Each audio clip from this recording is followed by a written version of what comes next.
Kapag tumapak ka sa Pilipinas at nawala mo ang iyong telepono, hinding-hindi mo na iyon mababawi.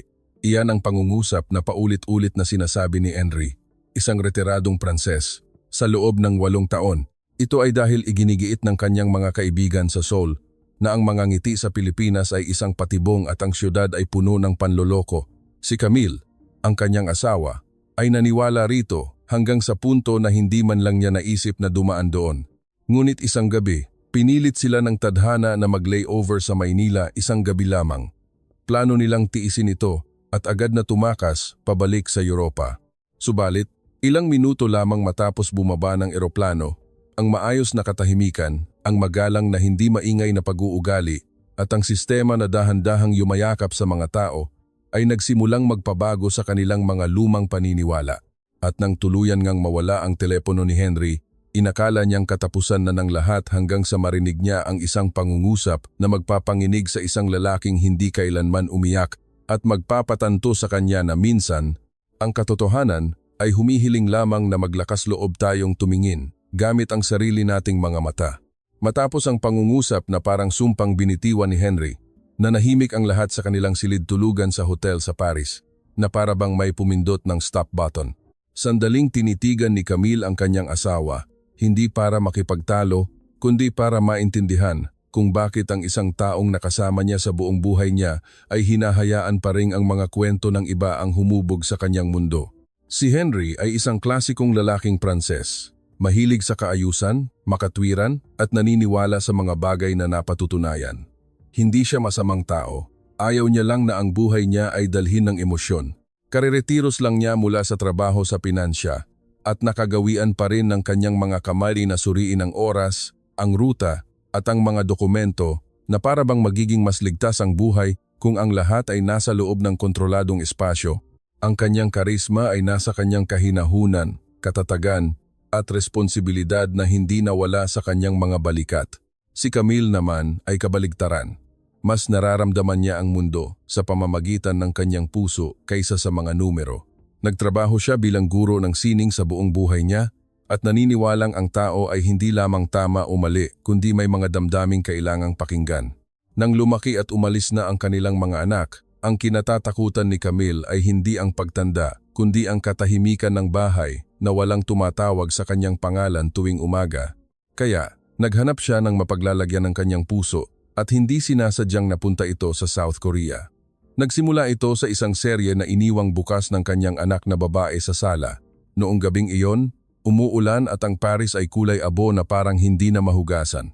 Dumaan si Camille sa telebisyon at napatigil nang makita niya ang isang babaeng karakter na nakatayo sa gitna ng malamig na hangin, nagsasabi ng isang maikling pangungusap, ngunit ang kanyang mga mata ay parang humihingi ng pangalawang pagkakataon sa buhay.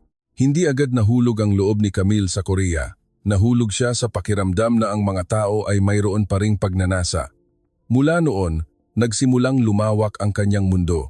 Gumawa siya ng playlist ng K-pop na pinakikinggan habang nagluluto. Nag-enroll siya sa isang seryosong klase ng paggawa ng kimchi hanggang sa ang bahay nila ay amoy pinatuyong sili.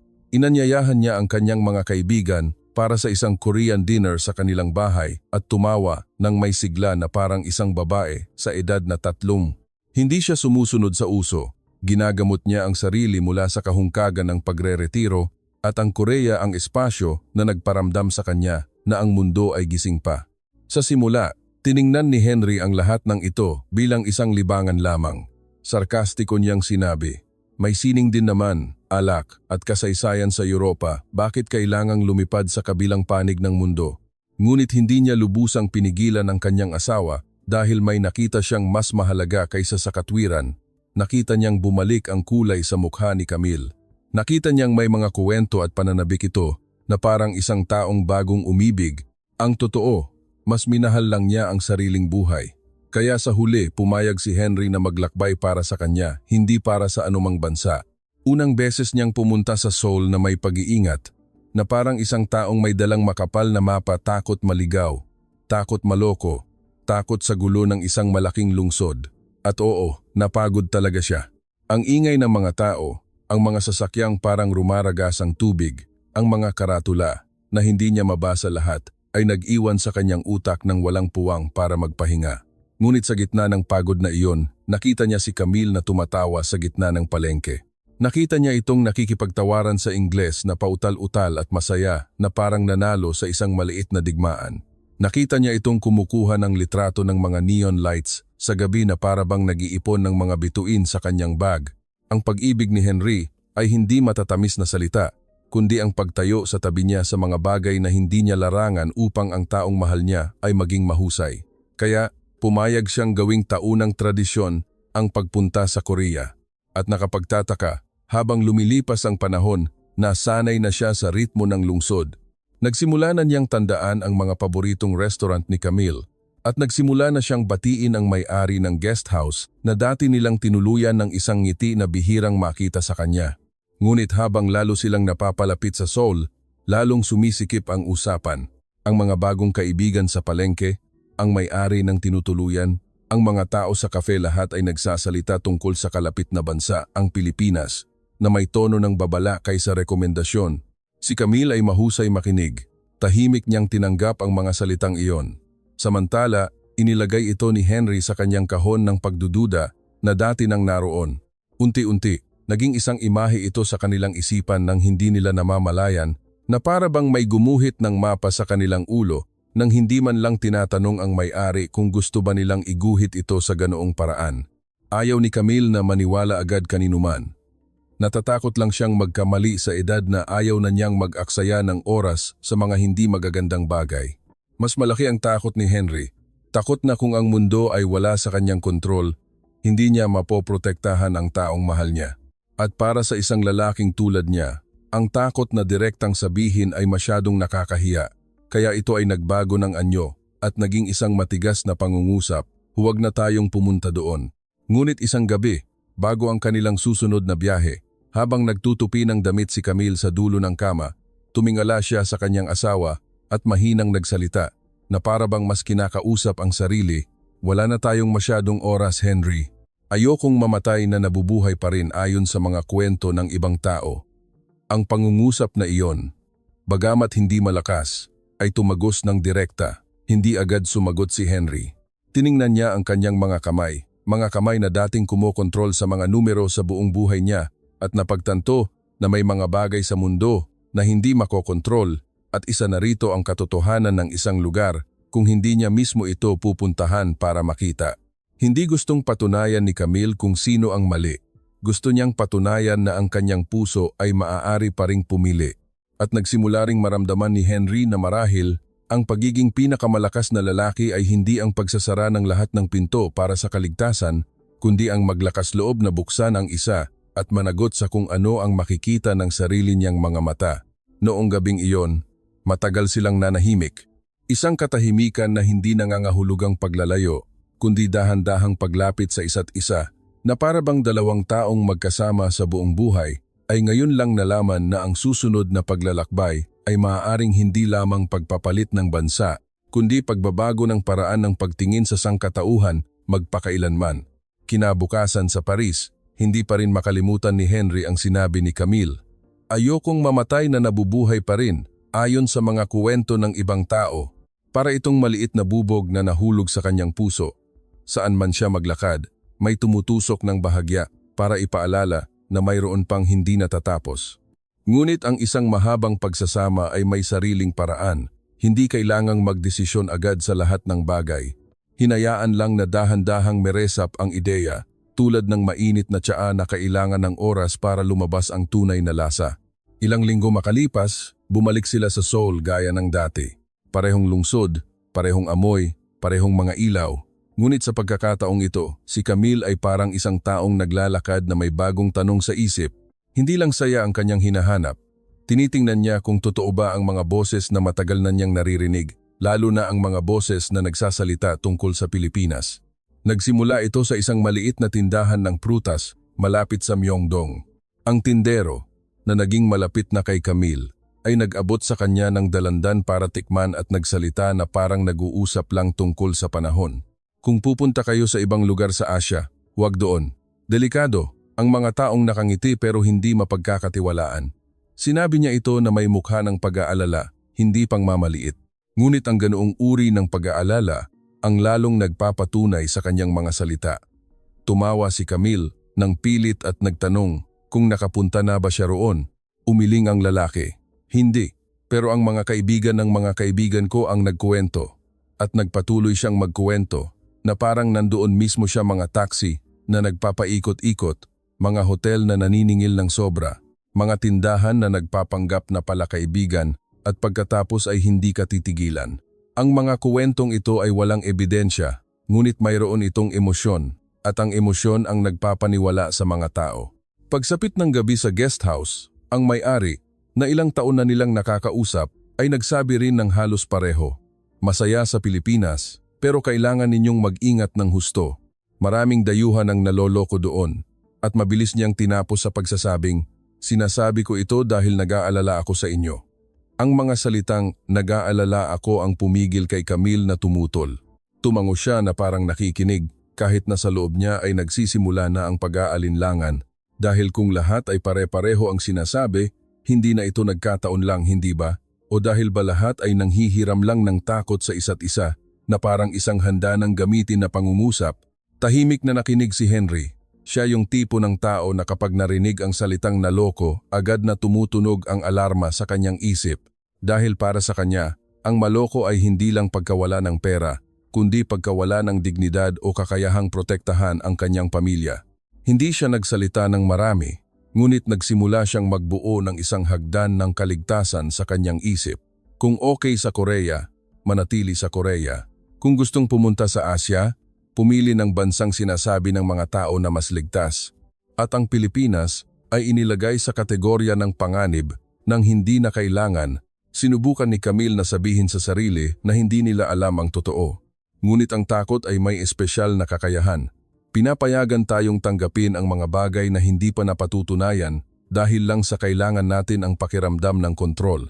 Habang tumatanda, lalong lumalakas ang pagnanais na magkaroon ng kontrol dahil mas kaunti na ang oras para itama ang mga pagkakamali. Isang gabi, nakaupo sila sa isang tahimik na cafe malapit sa Hongdae.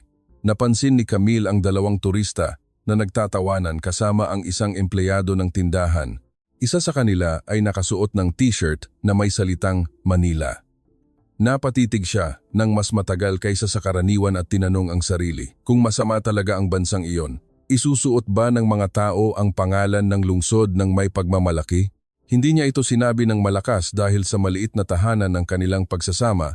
May mga bagay na kung sasabihin sa maling tiempo ay agad na magiging pagtatalo. Ayaw ni Camille na makipag-away. Gusto niya lang ng katotohanan.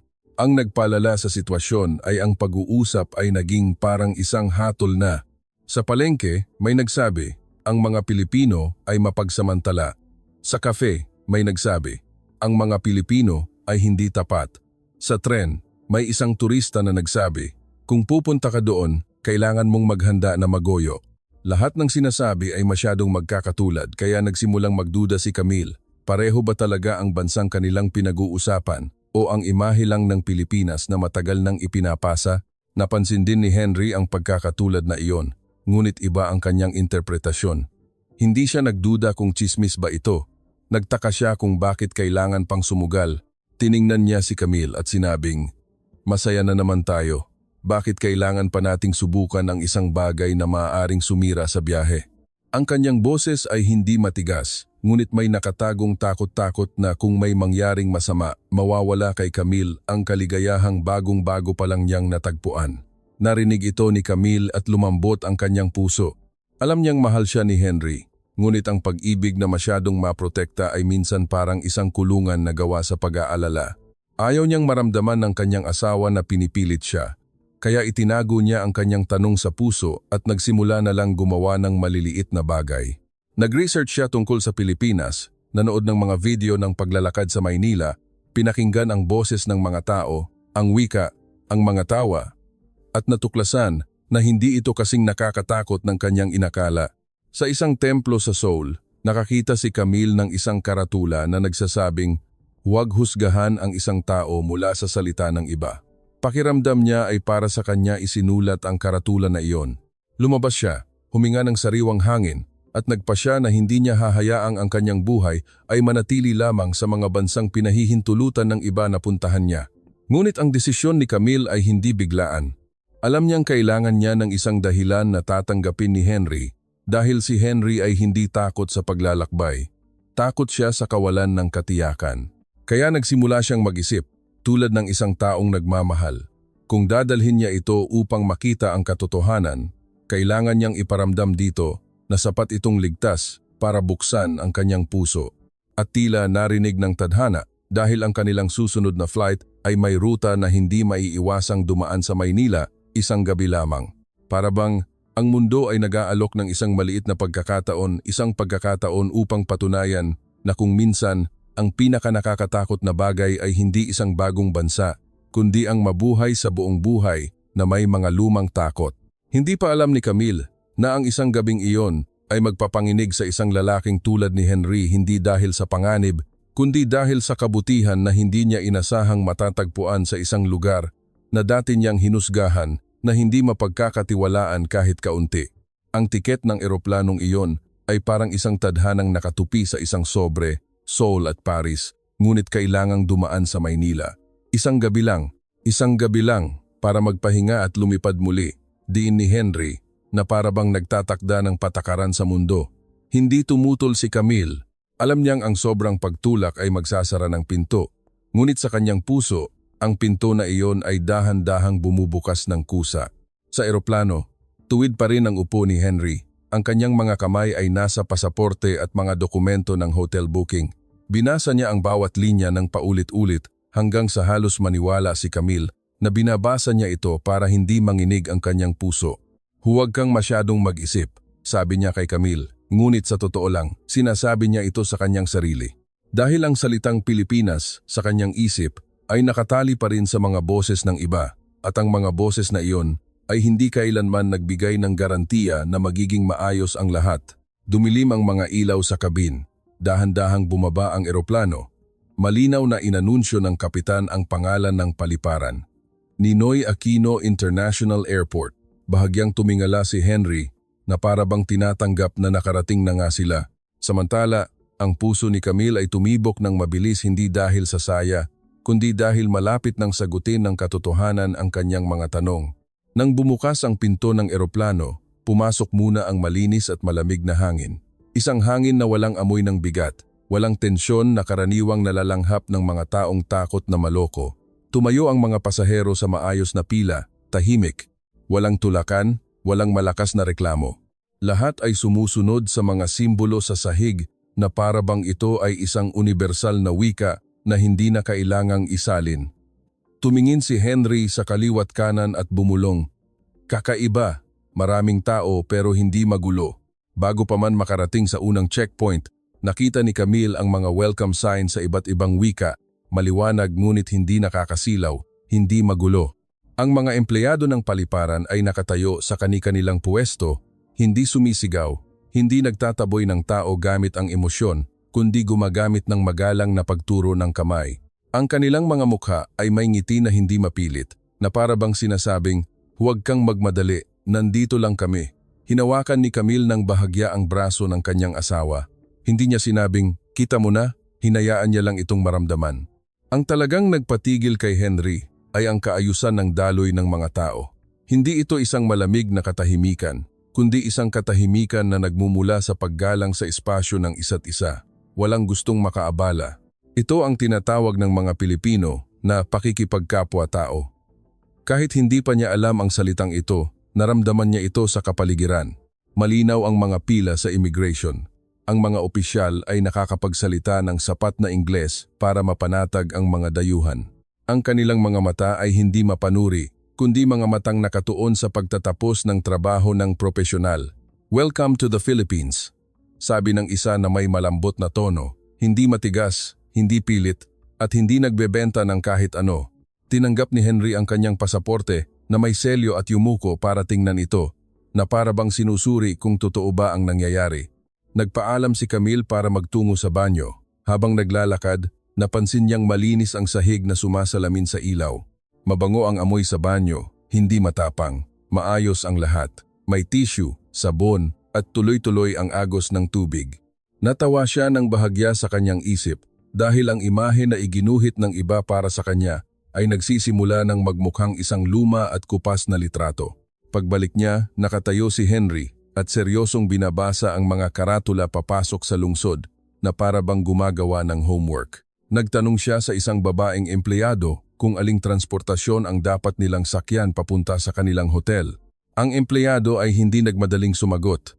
Nakinig siya hanggang sa makasiguro at ipinaliwanag ng paunti-unti. Isinulat pa ang pangalan ng hintuan sa isang maliit na papel. Inabot niya ito gamit ang dalawang kamay. "Salamat po." Narinig ni Camille at naramdaman na ang salitang salamat sa Pilipinas ay may init. Hindi lang ito isang magalang na salita, kundi parang isang pagpapatunay na nakikita kita. Tinanggap ni Henry ang papel na parang isang mahalagang susi. Wala siyang sinabi, ngunit kitang-kita ni Camille na bahagyang bumaba ang kanyang mga balikat, isang senyales ng taong nagsisimulang magbawas ng pag-iingat nang hindi ito inaamin ng malakas. Bago lumabas, dumaan sila sa isang convenience store sa paliparan para bumili ng tubig. Kinuha ni Henry ang item at nagbayad ng may matigas na kilos na parang isang taong nagbabantay laban sa sobrang paniningil.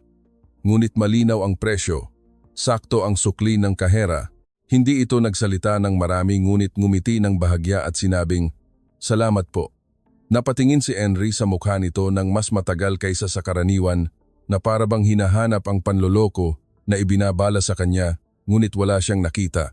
Paglabas sa pinto patungo sa terminal ng transportasyon, mas mainit ang hangin ng Maynila kaysa sa Seoul ngunit hindi nakakasakal. May sistema ang paggalaw ng mga sasakyan.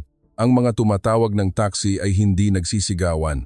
May pila, may mga karatula, at may mga staff na nag-aayos ng daloy ng may mahinahong kilos, hindi sa pamamagitan ng lakas ng boses. Mahinang nagsalita si Henry, hindi ito tulad ng ikinuwento nila. Hindi agad sumagot si Camille. Ngumiti lang siya dahil mahalaga ang mga salitang iyon mula mismo sa kanya. Isang taxi ang naghatid sa kanila sa hotel. Ang driver, isang nasa katanghaliang gulang na lalaki, ay hindi gaanong bihasa sa Ingles ngunit nagsikap. Ipinakita niya ang mapa para kumpirmahin ang ruta na para bang takot na hindi mapanatag ang mga pasahero at dahan-dahang sinabi, "Okay sir, dito mabilis." Tumango si Henry na parang isang taong nagsisimula ng magtiwala sa sistema kaysa sa sarili. Sa daan, nakita niya ang isang lungsod na maliwanag at buhay, ngunit hindi marahas. Naglalakad ang mga tao, may mga sasakyan, may ingay, ngunit hindi ito ingay na nagbababala. Ito ang tunog ng isang lungsod na humihinga pa. Pagdating sa hotel, yumuko ang receptionist na may kasamang ngiti. "Good evening sir, ma'am. Welcome." Paulit-ulit niyang sinabi ang parehong pangungusap ng natural, hindi parang nagsasaulo ng script.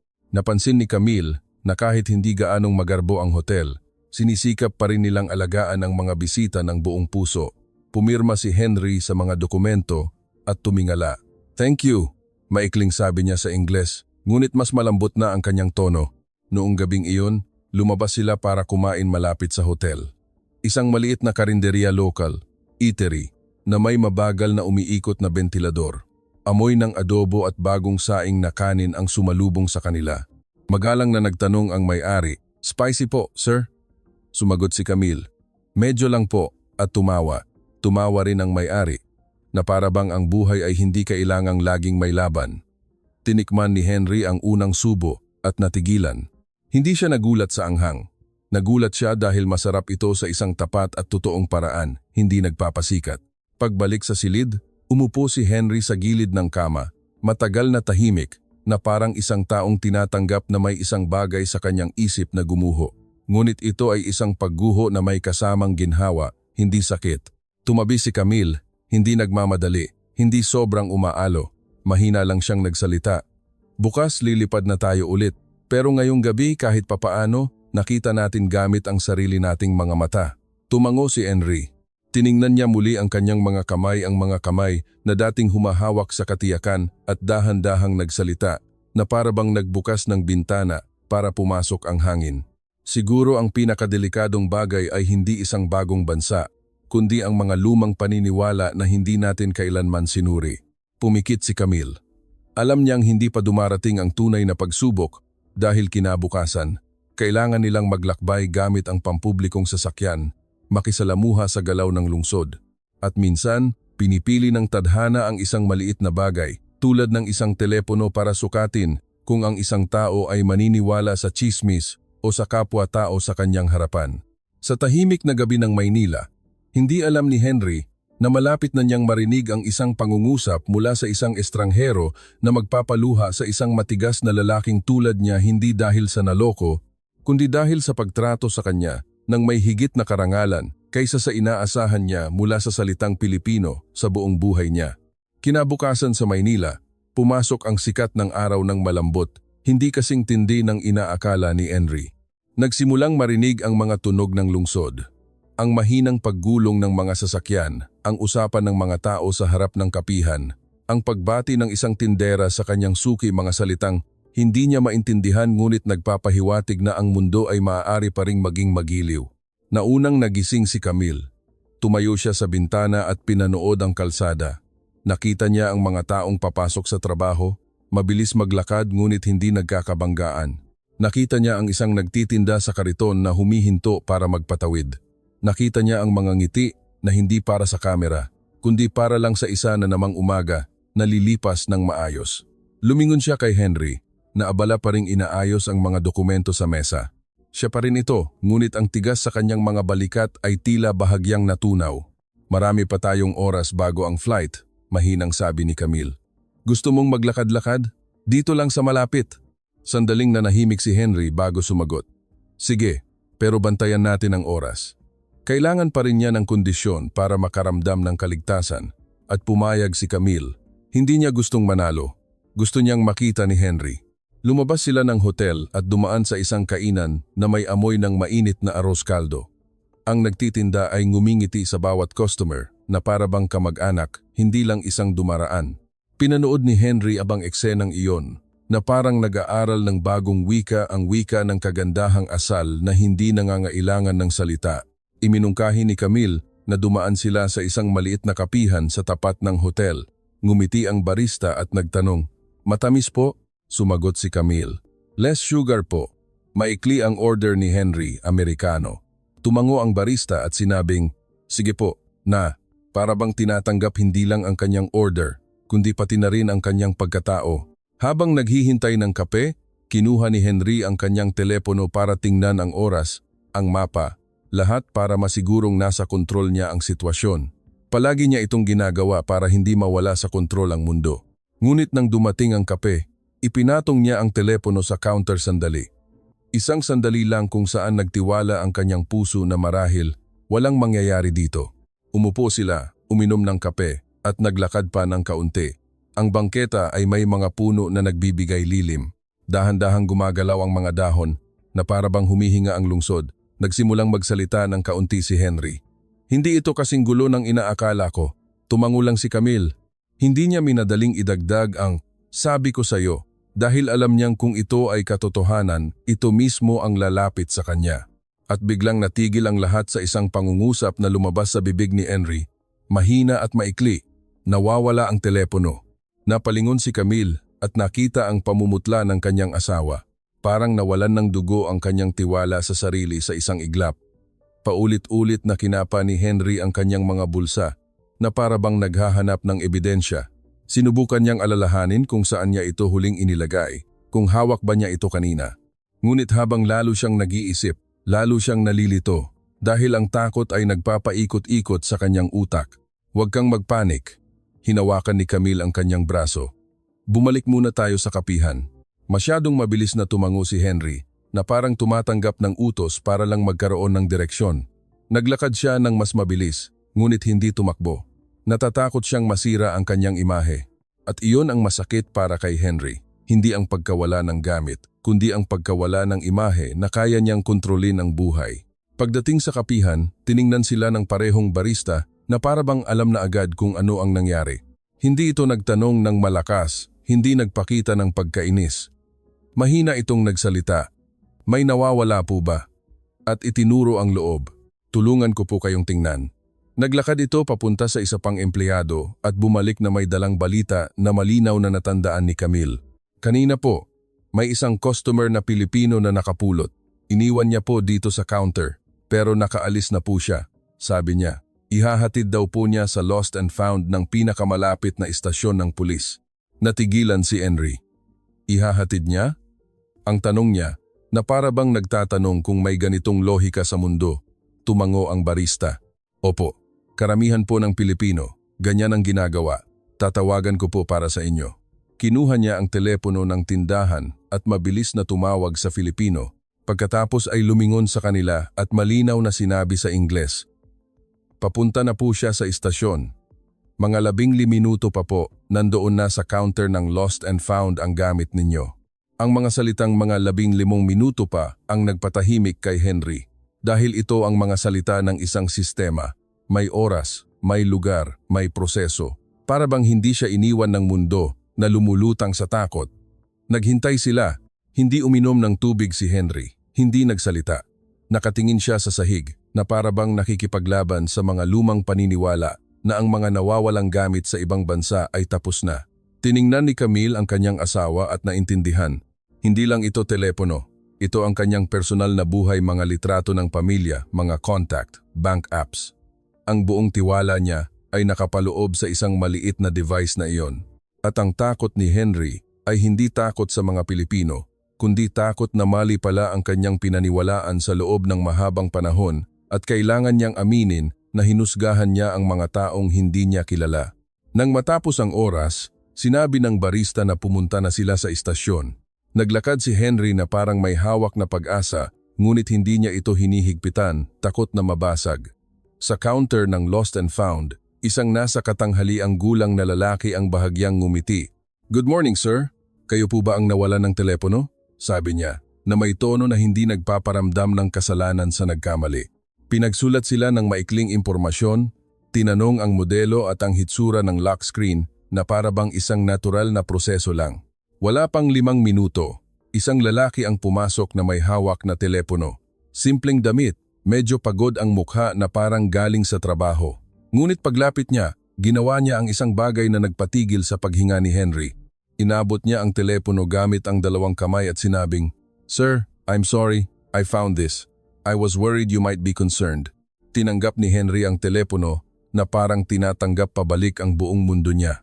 Agad niyang binuksan para tingnan ang mga litrato ng pamilya, ang bank apps, lahat ay kumpleto. Tumingala siya para magpasalamat, ngunit ang mga salita ay natigil sa kanyang lalamunan. Mabilis na nagsalita ang lalaking Pilipino na para bang takot na isipin ni Henry na gusto niya ng pabuya. It's nothing, sir. It's yours. I just helped. At lumingon pa ito para magpasalamat sa opisyal na para bang isang maliit na bagay lang iyon bago umaktong aalis. Mabilis na sumunod si Henry. Wait, let me give you some money as a reward. Mabilis niyang sinabi na para bang gustong bayaran ang pagkakasala na hindi niya alam kung saan ilalagay. Agad na umiling ang lalaking Pilipino. No sir, thank you. At dahan-dahan, at malinaw niyang sinabi ang isang pangungusap na nagpatahimik sa buong silid nang hindi na kailangang utusan. Kung isang araw po ako ang mawalan, gugustuhin ko rin po na may ibang taong tumulong sa akin. Ang pangungusap na iyon ay parang isang martilyo na bumasag sa pader sa dibdib ni Henry.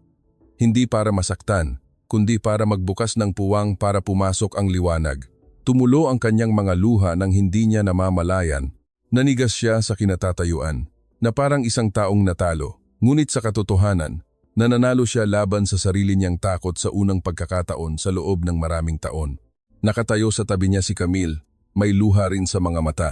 Hindi siya umiiyak dahil bumalik ang telepono, kundi dahil nakikita niyang tinatanggap ng lalaking mahal niya na ang kabutihan ay hindi kailangang maging maingay at ang kaligtasan ay hindi kailangang magmula sa pagkontrol sa lahat ng bagay.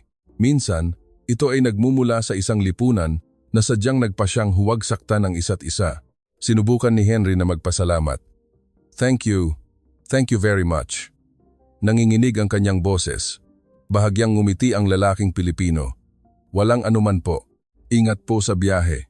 Habang papalabas ng istasyon, matagal na hindi nagsalita si Henry.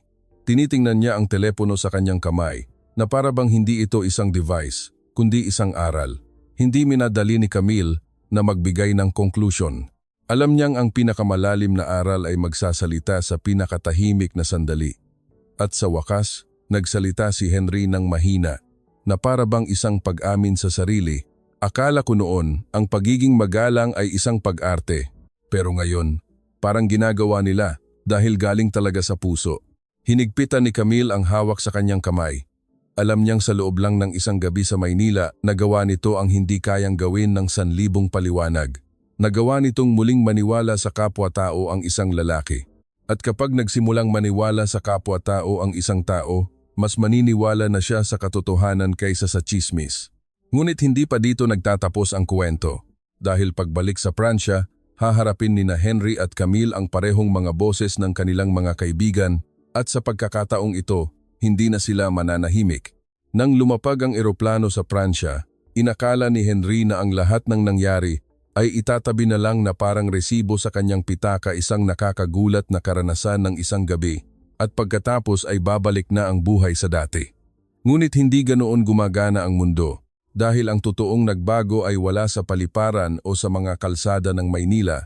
Ito ay nasa mga mata ni Henry, mga matang hindi na basta-basta tumatanggap ng mga kwento. Pag-uwi ni Camille, hindi pa man niya nabubuksan ang kanyang maleta. Nag-chat na ang kanyang mga kaibigan para mag-set ng pagkikita, gaya ng dati tuwing pagkatapos ng biyahe. Ikwento mo naman, kumusta ang Seoul? Ang mga boses sa chat ay may halong pananabik at pagkasanay na parang isang paulit-ulit na usapan. Binasa ni Henry ang mga mensahe at nanahimik. Ayaw niyang magkuwento dahil ang pagkukuwento ay katumbas ng pag-amin na nagkamali siya ng paniniwala. At ang isang lalaking tulad ni Henry ay mas sanay na manalo kaysa umamin. Noong gabing iyon, puno ang hapagkainan ng amoy ng alak at tawanan. Nagtanong ang mga kaibigan tungkol sa mga palengke sa Korea, sa mga serye, sa mga pasalubong. Masayang sumagot si Camille gaya ng dati. Ngunit nang may isang nagtanong ng pabiro, "Teka, dumaan kayo sa Pilipinas, di ba? Kumusta? Nakakatakot ba? Nangungontrata ba ang mga taxi?" Tila huminto ang lahat ng ingay sa mesa sa loob ng kalahating segundo. Hindi dahil sa bigat ng tanong, kundi dahil iyon ang balangkas ng paniniwala na kinasanayan na ng lahat. Lumingon si Camille kay Henry. Alam niyang kung magsasalita si Henry, ito ay magmumula sa kung ano ang kanyang nakita, hindi sa kung ano ang gusto ng mga taong maniwala.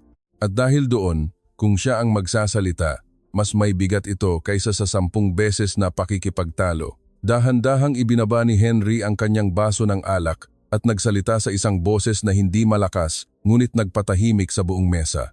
Hindi ito tulad ng iniisip ninyo. May isang bahagyang tumawa na parang iniisip na nagpapapogi lang siya. "Henry, hindi mo naman gusto ang Asia. Bakit mo ipagtatanggol ang Pilipinas?" Biro ng isa. Hindi ngumiti si Henry. Tiningnan niya ang lahat, isa-isa, na para bang nagbago ang kanyang papel mula sa isang tagapakinig ng tsismis patungo sa isang saksi sa korte ng katotohanan. Nawala ang telepono ko sa Maynila. Sa isang pangungusap na iyon, natahimik ang mesa. Dahil alam ng lahat na para kay Henry, ang cellphone ay buhay. Inakala kong katapusan na. Mga litrato ng pamilya, mga dokumento, bank apps, lahat nandoon. Huminga siya ng malalim. Pero isang Pilipino ang nakapulot. Dinala niya sa Lost and Found at tumanggi sa perang pabuya. "Sinwerte ka lang," sabi ng isang tao. Sinusubukang ibalik sa pagiging isang tsamba ang nangyari. Umiling si Henry. Hindi lang ito swerte. At ikinuwento niya ang mga detalye hindi para magdrama, kundi para maging malinaw ang larawan, ang barista sa kapihan na hindi nagpakita ng pagkainis, ang opisyal na kumuha ng impormasyon ng may mahinahong boses, ang lalaking Pilipino na nag-abot ng gamit-gamit ang 2 kamay, at ang pangungusap na nagpaluha sa kanya. Nakita ni Camille ang isang kaibigan na kumunot ang noo. Kilala niya ang ekspresyong ito, ang mukha ng isang taong nakakaharap ng impormasyon na hindi tugma sa kanyang dating paniniwala at sinusubukang maghanap ng ibang paliwanag para mapanatili ang kanyang ego. At ano ang sinabi niya? Mahinang tanong ng kaibigang iyon. Mabagal na sumagot si Henry na para bang nararamdaman pa rin ang mga salitang iyon sa kanyang dibdib. Sabi niya, "Kung isang araw ako ang mawalan, gugustuhin ko rin na may ibang taong tumulong sa akin." Huminto si Henry sandali bago magpatuloy. Hindi niya sinabi iyon ng maganda para lang maantig ako. Sinabi niya iyon na para bang isang normal na bagay na dapat gawin. Nagsimulang marinig ang mga buntong hininga sa hapagkainan. Ang ilan ay nagtinginan, ang ilan ay umiwas ng tingin. Dahil kung totoo ang sinabi ni Henry, Nangangahulugan itong hinusgahan nila ang isang bansa mula sa mga kwento ng walang ebidensya. Dinagdagan ni Camille sa isang malambot ngunit matatag na boses, "Hindi ko sinasabing perpekto ang lugar na iyon. Ang sinasabi ko ay ang kabaitan na dati nating inaakalang kailangang maging maingay, mayroon din palang tahimik na bersyon. At minsan, ang tahimik na bersyon na iyon ay mas malalim." Isang babaeng kaibigan, ang isa sa pinakamatinding nagbabala kay Camille na huwag pumunta sa Pilipinas, ay matagal na nanahimik bago nagsabi ng isang bagay na nagpatanto kay Camille na may nababasag. Kung ganoon, marahil masyado akong naniwala sa mga kwento. Tumingin sa kanya si Henry at tumango. "Ako rin," maikli niyang sinabi. Ngunit para itong isang pag-amin sa harap ng lahat na nagkamali siya. At ang pag-aming ito ay hindi nagpaliit sa kanya. Ginawa siyang mas tao. Noong gabing iyon, pagkatapos maghiwalay, umuwi si Camille at binuksan ang kanyang telepono. Hindi niya intensyon na palakihin ang issue, ngunit ayaw ng kanyang puso na manahimik ito. Dahil alam niyang lumalakas ang tsismis, dahil masyadong tahimik ang katotohanan. Nagsimula siyang mag-type ng isang post sa social media na parang isang liham sa kanyang sarili kahapon. "Dati, naniwala ako na ang Pilipinas ay isang lugar na dapat pag-ingatan dahil ganoon ang narinig ko. Hinusgahan namin mula sa boses ng iba nang hindi man lang sinuri. Ngunit isang gabi lang sa Maynila ang nagpatunay sa akin na ang pagiging magalang ay hindi nangangahulugang pagiging malayo at ang katahimikan ay hindi nangangahulugang pagiging malamig. Minsan, ito ay pagbibigay galang at ang konsepto ng pakikipagkapwa-tao ang hindi pagdudulot ng abala sa iba." Ikinuwento niya ang tungkol sa nawawalang telepono, ngunit mas binigyang diin niya ang pangungusap kaysa sa pangyayari. Dahil ang isang pangungusap ay kayang magpabago ng puso ng isang tao, tinapos niya ito sa isang tanong na minsan na rin niyang sinagot ng mali. "Maniniwala ka ba sa chismis o sa kung ano ang nakikita ng sarili mong mga mata?" Hindi agad sumabog ang post na iyon, ngunit dahan-dahan itong dumaloy na parang tubig na sumisipsip sa kahoy. May mga nag-like, may mga nag-share, may mga nag-comment mula sa iba't ibang bansa. Ganyan din ang naging karanasan ko sa Pilipinas. Dati mayroon din akong prejudice, pero nang pumunta ako, nakonsensya ako.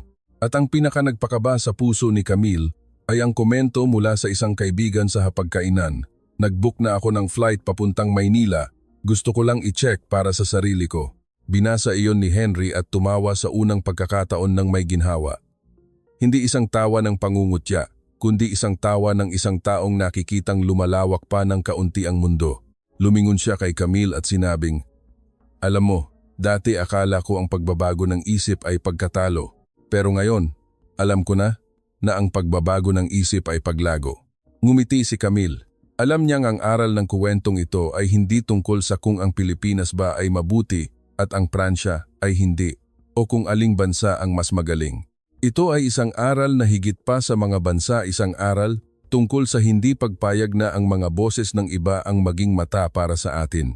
At noong gabing iyon, binitiwan ni Henry ang isang pangungusap na nagpatahimik kay Camille dahil hindi lang ito pagpaplano ng isang biyahe, kundi pagpaplano ng buhay. Sa susunod, pumunta tayo doon ng sadya, hindi lang para dumaan. Pumunta tayo para matutunan kung paano ang isang tahimik na kagandahang loob ay nakakalikha ng kaligtasan para sa isang buong lungsod. Hinigpitan ni Camille ang hawak sa kanyang kamay.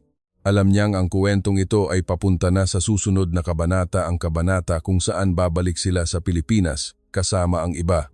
At sa pagkakataong iyon, hindi na ito isang pagsubok ng nawawalang gamit, kundi isang pagsubok ng isang pusong tunay na bukas. Dahil kapag nagsimulang matalo ng katotohanan ng tsismis, magsisimulang magtanong ang mundo ng mga bagong tanong. Kung totoong mayroong kabutihan, maglalakas loob ba tayong tanggapin ito ng walang pagdududa?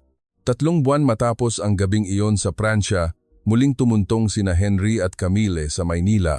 Ngunit sa pagkakataong ito, hindi ito isang pagdaan na sa pilitan, hindi isang gabi lang at takas agad sa eroplano na parang mga taong may misyon na patunayan ang kanilang paniniwala. Sa pagkakataong ito, dumating sila na parang mga taong may dignidad na tinatanggap ang pagkatalo sa sarili nilang tsismis, at panalo dahil sa katotohanang nakita ng kanilang mga mata. Hindi sila dumating na dalawa lang. Sa pagkakataong ito, may kasama silang isa pang mag-asawa mula sa hapagkainan noong gabing iyon Ang mag-asawang direktang nagsabi na nakakatakot ang Pilipinas at ngayon ay gustong i-check para sa sarili. Sa eroplano, sinusubukan pa rin ng kaibigang iyon na maging kampante, ngunit nakita ni Camille na mahigpit ang hawak ng kanyang mga kamay sa upuan habang papalapag ang eroplano na parang isang taong nakikipagnegosasyon sa takot sa kanyang isip. Paglabas ng paliparan, niyakap sila ng mainit na hangin na parang isang manipis na kumot. Nagsimulang marinig ang ingay ng lungsod, ang tunog ng mga sasakyan, mga anunsyo, ang tawagan ng mga tao sa bangketa. Ngunit ang ikinagulat ni Henry ay ang ingay na ito ay hindi agresibo. Ito ay tunog ng buhay na sumusulong. Iba sa kaguluhan na dati niyang inakalang mapanganib. Pinili nilang tumuloy sa isang mas masiglang lugar. Sinadyang hayaan ang lungsod na subukin ang kanilang puso, hindi ang puso ang pumili ng daan para tumakas. Sa unang gabi, inaya ni Camille ang lahat na maglakad sa isang night market. Hindi tumanggi si Henry, ngunit sinabi niya ang dati niyang linya, na parang isang taong kailangan pa rin ng hawakan. Huwag tayong masyadong lumayo sa ruta. Tumango si Camille. Alam niyang ang pagbubukas ng puso ay hindi isang biglaang pagtalon sa malalim na tubig. Ito ay dahan-dahang pagbaba ng mga paa hanggang sa matutunan ng katawan na hindi ito lulubog. Maliwanag ang palengke dahil sa mga ilaw. Ang pawis na may halong amoy ng pagkain ay lumilikha ng kakaibang hangin. Ang sigaw ng mga tindera ay kasabay ng tugtog mula sa kalapit na tindahan. Nagsimulang manigas ang mukha ng kanilang kaibigan. Masyadong maraming tao, bulong niya. Tiningnan siya ni Henry at mahinang sinabi, "Ganyan din ang inisip ko dati, pero subukan mong tingnan ng maigi." Itinuro niya ang isang direksyon. Nagsisiksika ng mga tao, pero umiiwas pa rin sila para sa mga bata. Nagngingitian pa rin sila.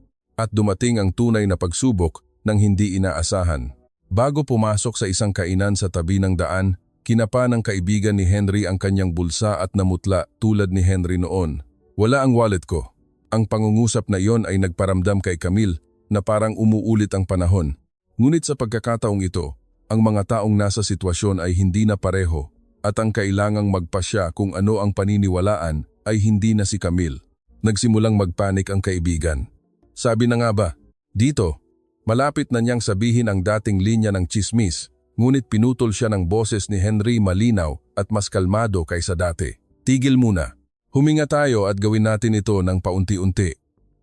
Lumingon si Camille kay Henry na parang nakakakita ng bagong tao. Hindi siya umalo ng basta-basta. Nagsalita siya na parang isang team leader sa isang emergency, ngunit may init sa kanyang boses. "Naaalala mo ba noong nawala ang telepono ko? May sistema, may mga taong tumutulong." Lumingon siya sa tindera sa katabing stall at nagtanong sa mabagal na Ingles. "Excuse me po, nawalan po kami ng wallet. Mayroon po bang matatawagan?" Agad na nag-alala ang mukha ng tindera. Hindi niya tinanong kung magkano ang laman, kundi tinanong, "Saan po nawala?" At itinuro ang isang sakayan ng tricycle sa malapit. "Pwede pong patulong kay kuya. Kilala niya po ang mga tao dito." Nag-alinlangan si Henry sandali, hindi dahil sa hindi siya nagtitiwala, kundi dahil ang kanyang isip na Pranses ay sanay pa ring isipin na ang isang estranghero ay katumbas ng panganib. At pagkatapos, gumawa siya ng isang mahalagang desisyon, isang desisyon na batay sa kung ano ang kanyang nakikita, hindi sa kung ano ang kanyang kinatatakutan. Naglakad siya papunta sa tricycle driver. Isang lalaking Pilipino na nasa 40s ang tumingala. Nang malaman ang sitwasyon, maikli niyang sinabi, "Sige po," at nagtanong ng sunod-sunod na parang may checklist. "Saan kayo galing? Anong mga tindahan ang pinasukan ninyo? Anong itsura ng wallet? Anong kulay? Anong importanteng ID ang nandoon?" Mabilis na sumagot ang kaibigan ni Henry dahil sa kaba, ngunit itinaas ng driver ang kanyang kamay ng bahagya na parang sinasabing, "Dahan-dahan lang po, walang problema, tutulong po ako." Kinuha niya ang kanyang telepono at tumawag sa kung sino, mabilis na nagsalita sa Filipino. Pagkatapos ay lumingon at sinabi sa Ingles na naiintindihan. May nakakita daw po ng wallet na nahulog malapit sa tindahan ng fruit juice sa kanto. Tinago niya po. Ang mga salitang tinago niya po ang nagpatahimik sa kaibigan ni Henry na parabang sinampal ng mahina ng katotohanan. Tiningnan niya si Henry na parang nagtatanong, "Totoo ba itong nangyayari?" Hindi sinabi ni Henry na, "Sabi ko sa iyo eh." Tumango lang siya at sinabi ang isang pangungusap na natatandaan ni Camille na magiging turning point ng isang tao. Sa ibang bansa, Hindi tumutulong ang mga tao dahil takot silang madamay. Pero dito, tumutulong sila dahil takot silang maghirap tayo. Nagmamadali silang sumunod sa tricycle driver papunta sa tindahan ng fruit juice. Ang may-ari ng tindahan ay isang nasa katanghaliang gulang na babae. Inilabas niya ang wallet mula sa ilalim ng counter at inabot ito gamit ang dalawang kamay na parang nag-aabot ng isang mahalagang bagay sa kanilang tahanan. Ito po ba? Halos punitin ng kaibigan ni Henry ang wallet para tingnan. Nandoon ang pera, ang mga ID, lahat kumpleto. Nanigas siya at nanginginig ang bibig. Salamat, maraming salamat po. Ngumiti ang may-ari. Walang anuman po, gamit niyo po yan. At idinagdag ng mahina kung mawala yan. Stress, di ba? Hindi na masaya ang bakasyon. Ang mga salitang, hindi na masaya ang bakasyon, ay simpleng mga salita. Ngunit tumagos ito sa puso ng mga Pranses.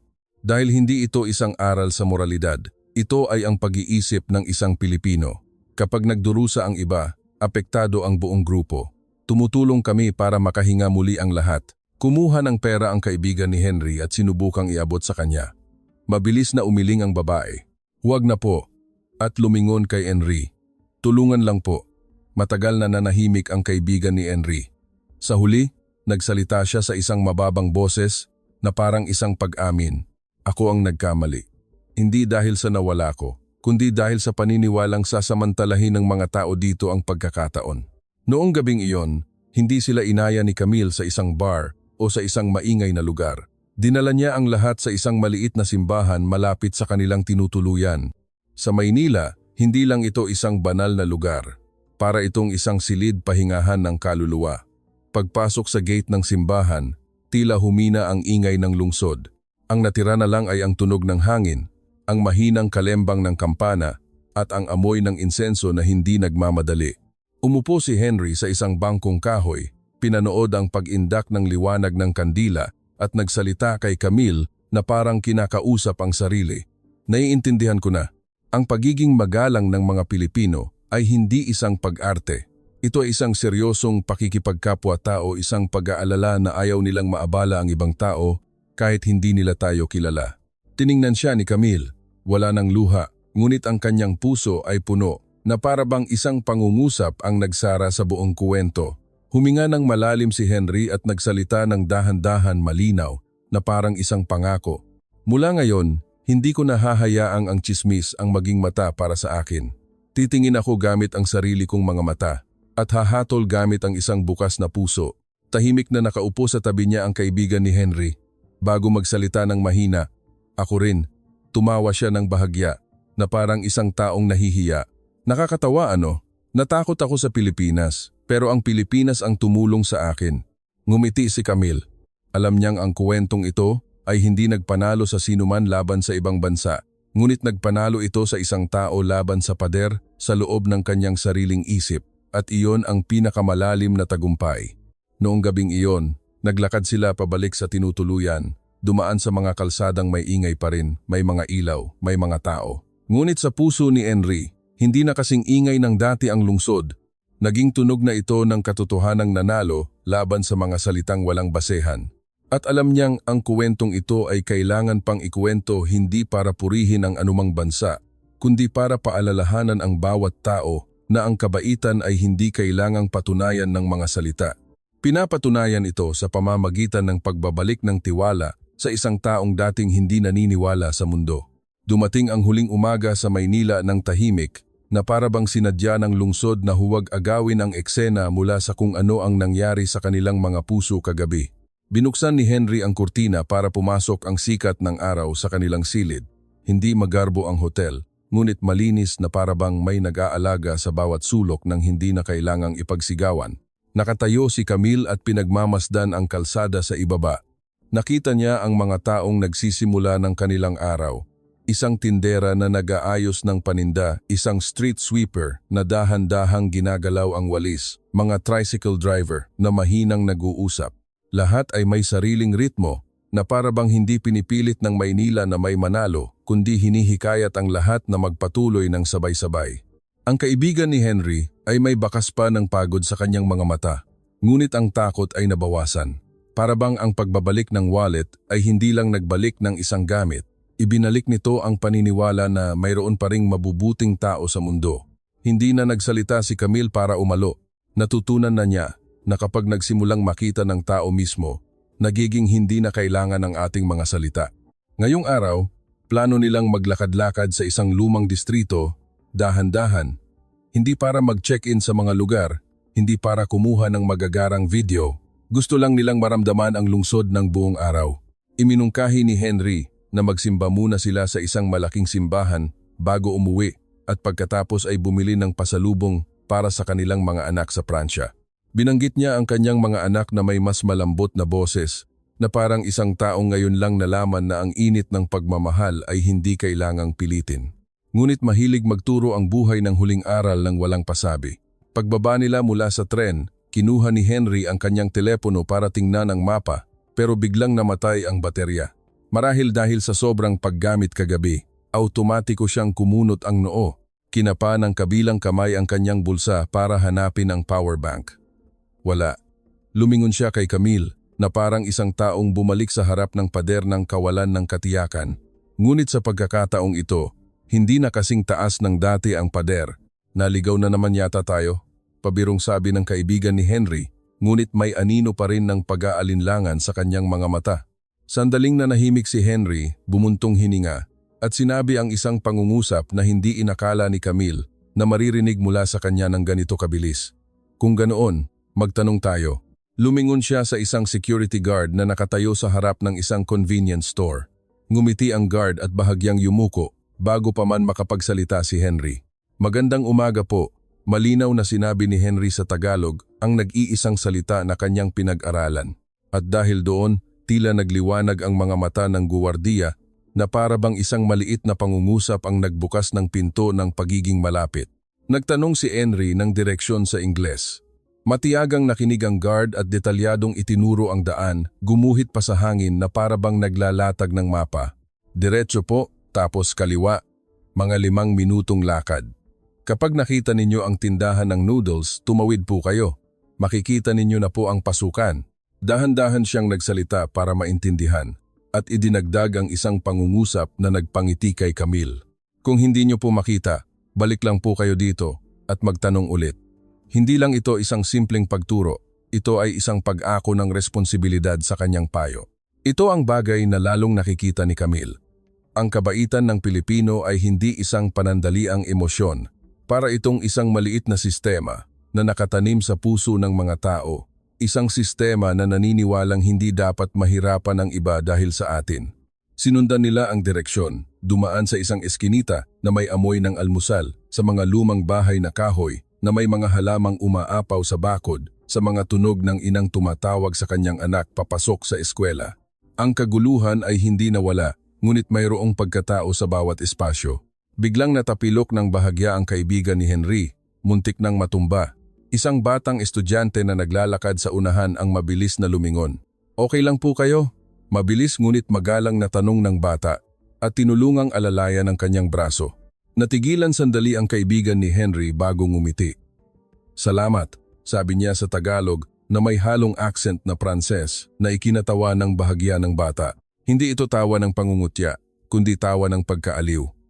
Walang anuman po, sabi nito bago tumakbo para habulin ang kanyang mga kaibigan. Pinanood ni Henry ang eksenang iyon at para bang may isang bagay na lumuwag sa kanyang dibdib. Mahina siyang nagsalita kay Camille. Akala ko dati, ang tulong ay dapat magmula sa matatanda, sa may kapangyarihan o sa mga may kinalaman. Pero dito, kahit bata, tumutulong. At normal lang iyon. Tumango si Camille. Dahil lumaki sila sa salitang pakikipagkapwa-tao, mahina niyang sinabi. Isang pag-aalala na hindi mo hahayaang may matumba sa harap mo at lalagpasan mo lang. Nagpatuloy sila sa paglalakad hanggang sa makarating sa simbahan. Dahan-dahang napalitan ng tunog ng hangin at kalembang ng kampana ang ingay ng lungsod. Mas maayos na naghubad ng sapatos si Henry kaysa dati. Hindi na niya ito ginagawa dahil sa takot na labagin ang kaugalian, kundi dahil nagsisimula na siyang igalang ang kahulugan sa likod nito. Ang pagpapakumbaba para maramdaman ng lugar at ng ibang tao na sila ay ligtas. Nakita ni Camille si Henry na nakapikit at nagdarasal kahit hindi sanay ay taos puso. Sa sandaling iyon, lumingon siya at sinabi ang isang pangungusap na parang isang pag-amin sa buong buhay niya. Hindi ko naman kinamumuhian ang Asya. Natatakot lang ako. Nilunok niya ang salitang takot. Takot na hindi ko makontrol ang mga bagay, takot na maloko, takot na kung may mangyari, hindi ko mapoprotektahan ang mga mahal ko. Tumingin siya sa sahig at tumawa ng maikli na may bahid ng sakit. Isinalin ko ang takot na iyon sa pagsasabing hindi mapagkakatiwalaan ang bansang ito. Ang totoo, hindi ko lang ito binigyan ng pagkakataong patunayan ang sarili. Hindi agad sumagot si Camille. Alam niyang may mga salitang kailangang hayaang lumutang sa hangin para matanggap ng puso. Hinigpitan niya lang ang hawak sa kamay ni Henry at sinabi ang isang pangungusap. Ngayon, nakita mo na, paglabas ng simbahan, dumaan sila sa isang maliit na kainan na parang bahay lang. Ang may-ari ay isang matandang Pilipina na may malawak ng ngiti. Anong gusto ninyo mga anak? Narinig ni Camille ang salitang anak at bahagyang natigilan ang kanyang puso. Hindi ito isang matamis na salita para makabenta. Ito ay isang kultura ng pagpaparamdam sa isang estranghero na hindi siya iiwan sa labas. Umorder si Henry ng simpleng pagkain at napansin na maingat na inihanda ng matanda ang mga plato. Kahit maliit ang kainan, malinis ang mga plato, tamang-tama ang init ng sabaw. Walang pagpapasikat, walang ingay ng advertisement, ngunit mayroong dedikasyon na nararamdaman. Habang pabalik sa hotel para maghanda sa pag-uwi, lumingon ang kaibigan ni Henry at nagsalita ng may seryosong tono. Sa tingin ko, kailangan kong bumalik at humingi ng tawad. Humingi ng tawad sa paghuhusga ko sa lahat. Tumingin siya sa kalsada. Mahilig akong magsabi na ang isang bansa ay ganito o ganyan kahit hindi ko pa ito nakikita. Tumango si Henry. Hindi natin kailangang humingi ng tawad sa bansa, dahan-dahan niyang sinabi. Kailangan nating humingi ng tawad sa katotohanan na dati ay ayaw nating tingnan. Narinig ito ni Camille at para bang napuno ang kanyang puso. Alam niyang ang aral ng biyaheng ito ay hindi tungkol sa turismo, hindi tungkol sa kung ang Pilipinas ba ay mabuti o ang Pransya. Ito ay isang aral tungkol sa maling pamantayan ng kabutihan na madalas gamitin ng tao. May mga nag-aakala na ang kabaitan ay dapat maingay, magaling magsalita, yumayakap at nagpapakita ng malinaw. Ngunit sa Pilipinas, ang kabaitan ay ang pagturo ng daan at pagsasabing, balik ka kung maligaw ka. Ito ay ang pagtulong sa isang natapilok at pagpapatuloy ng hindi humihingi ng papuri. Ito ay ang pagtawag sa isang estranghero na anak para hindi niya maramdamang nag-iisa siya. At pagsapit ng gabi, bago sumakay ng sasakyan papuntang paliparan, nag-type si Camille ng isang maikling mensahe sa kanyang telepono na parang isang huling binhi na gusto niyang iwan sa mga mambabasa. Huwag sukatin ang habag sa lakas ng boses. Minsan, ang tunay na habag ay sapat na tahimik para hindi mapahiya ang sinuman, ngunit sapat na malalim para baguhin ang isang buong buhay. Binasa ito ni Henry at hindi nagsalita. Ngumiti lang siya, isang ngiti ng isang taong hindi na kailangang manalo laban kaninuman, dahil nanalo na siya sa pinakamahirap na kalaban, ang sarili niyang dating hinila ng tsismis. At sa puso ni Camille, alam niyang hindi pa tapos ang kwento. Pagbalik sa Pransya, hindi lang sila magkukuwento. May gagawin sila para makita rin ng iba gamit ang kanilang sariling mga mata tulad ng pagkakataong ibinigay sa kanila. Nang lumapag ang eroplano sa Pransya, inakala ni Henry na babalik na ang lahat sa dati malamig na hangin, tahimik na mga kalsada, pamilyar na kaayusan. Ngunit ang hindi na pareho ay ang kanyang puso. Naglakad siya sa paliparan ng kanyang sariling bansa na may kakaibang pakiramdam na parabang kararating lang niya mula sa isang lugar na nagturo sa kanyang muling maniwala sa tao. Noong gabing iyon, binuksan ni Camille ang kanyang telepono at nagpost ng isang litrato hindi magarbo, hindi isang kahanga-hangang tanawin, kundi isang litrato ng isang maliit na eskinita sa tabi ng simbahan na may sikat ng araw sa Maynila. Maikli lang ang kanyang isinulat. Naniwala kami sa tsismis sa loob ng 8 taon, pero ang katotohanan, ilang araw lang ang kinailangan para wasakin ito. Hindi niya siniraan ang mga dating nagsalita. Ikinuwento niya lang kung ano ang nagpabago sa kanila. Ang pagturo ng daan ng may pananagutan, ang mga ngiti na hindi humihingi ng papuri, at ang salitang walang anuman na tumutulong sa isang estranghero nang hindi iniisip ang kapalit. Ilang oras lang, dumaloy ang mga komento na parang tubig. Ang ilan ay umamin na dati silang may prejudice. Ang ilan ay nagtanong ng direksyon. May nag-message na, gusto kong dalhin ang nanay ko diyan. Maging ang kaibigan na dating tumatawa sa kanila ay nag-chat ng tahimik. Sorry, baka masyado akong naging mapanghusga. Binasa ito ni Henry at mahinang nagsalita na parang isang pangako sa sarili. Mula ngayon, hindi ko nahahayaang ang boses ng iba ang maging mata para sa akin. Lumingon siya at tiningnan ka.